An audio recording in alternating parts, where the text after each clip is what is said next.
بسم الله الرحمن الرحيم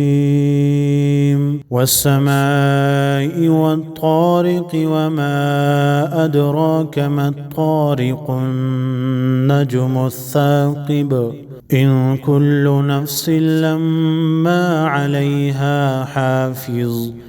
فلينظر الإنسان مما خلق من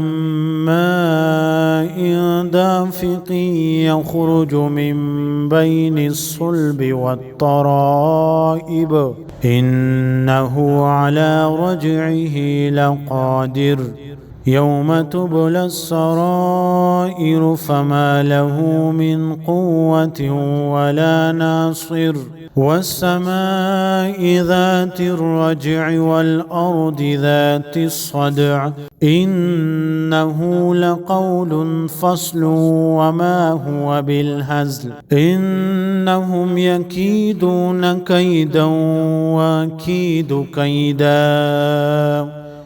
فمهل الكافرين أمهلهم رويدا.